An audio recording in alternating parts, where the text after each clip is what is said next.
สบายดีมื้อนี้เป็นมื้อที่เฮาเจิ้นมาประกาศผลรางวัลเนาะสำหรับน้องๆที่เข้าร่วมการแข่งขันหรือว่าประกวดการสร้างพอดแคสต์ภายใต้หัวข้อการแต่งดองก่อนวัยอันควรส่งผลต่อความรุนแรงทางเพศแนวใดเนาะซึ่งก็มีน้องๆมาร่วมกันทั้ง10ทีมที่ส่งผลงานเข้ามาและก็หนึ่งในหันเฮาก็สิมาสัมภาษณ์น้องๆที่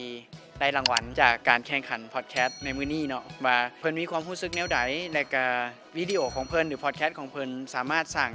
ความเปลี่ยนแปลงแนวใดให้กับวัยหนุ่มสบายดีพวกเราทีมซีเกอร์ อันนี้เป็นทีมซีเกอร์ที่ว่าน้องได้รับรางวัลถือว่าเป็นรางวัลที่1เลยนะโคตรตื่นเต้นทุกคนขึ้นไปเวทีรับรางวัล เกือบหาย โดยสำหรับน้องแล้วรู้สึกดีใจที่ว่าได้เป็นส่วนหนึ่งของกิจกรรมแล้วก็ได้นำใช้เสียงของตัวเองเพื่อเรียกร้องการเปลี่ยนแปลงโดยแล้วน้องก็รู้สึกภูมิใจและก็ตื้นตันใจที่ว่าเป็นหนึ่งในทีมีส่วนร่วมในการเฮดพอดแคสต์ในหัวข้อนี้และก็คิดว่าพอดแคสต์ตัวนี้จะสร้างการเปลี่ยนแปลงให้วัยหนุ่มรู้จักเรื่องเพศภาวะหลายขึ้นแล้วก็เรื่องในห้องเรียนอันนี้จะเป็นทีม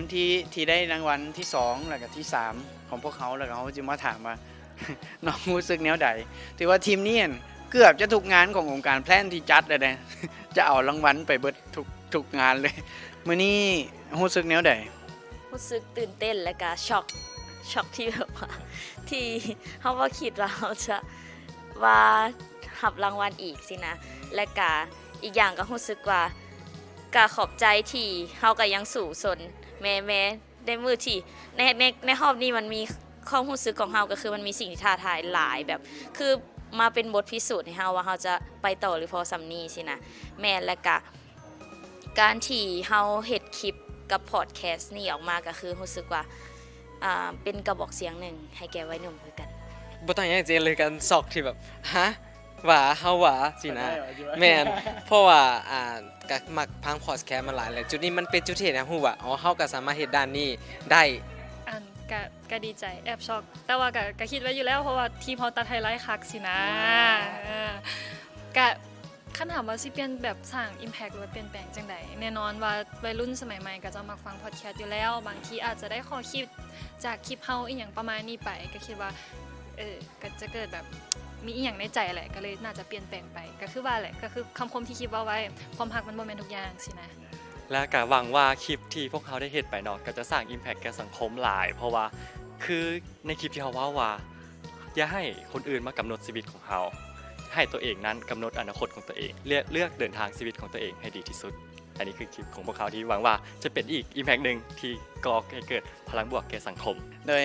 อันนี้ก็เป็นอีกทีมนึงที่เขาจะมาสัมภาษณ์เนาะทีวีสัมภาษณ์ว่าน้องมีความรู้สึกแนวใดและอีกอันนึงก็คือได้เรียนรู้อย่างแน่จากการที่ได้มาร่วมแคมเปญการเฮ็ดพอดแคสต์นำพวกเขาอีกมีความรู้สึกแนวใดรู้สึกดีใจหลายเนาะแล้วก็ท้าทายกับความคิดของตัวเองได้เห็นสิ่งใหม่ๆแล้วก็แบบบ่ได้จังได๋แบบท้าทายอายุตัวเองซื่อๆเพราะว่ามัน มันสิไก่ขอบเขตตัวกำหนดแล้วก็เลยว่าลองเฮ็ดสิ่งใหม่ๆเบิ่งอยากให้มีสิ่งอหยังที่เปลี่ยนแปลงสังคมตื่มเพราะว่าหัวข้อเป็นหัวข้อที่น่าสนใจหลายและเฮาก็อยากลองเฮ็ดมันโดยคือ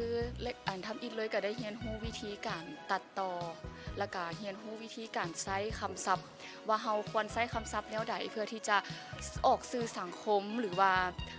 ลงออนไลน์ได้ที่ว่ามันจะเป็นคำศัพท์ที่สุภาพและก็บ่รุนแรงแล้วอีกอันนึงก็คือเรียนรู้วิธีการวางโต๊ะนำแล้วก็ได้แลกเปลี่ยนความคิดหลายๆอันได้เห็นมุมมองหลายๆอย่างสุดท้ายนี้ขอบใจผู้เบิ่งทุกท่านและก็อย่าลืมกดไลค์กดติดตามพวกเขานำอยู่ในTikTok แด Facebook แดแล้วก็ติดตามแคมเปญต่อๆไปบอกว่ามีเซอร์ไพรส์แน่นอน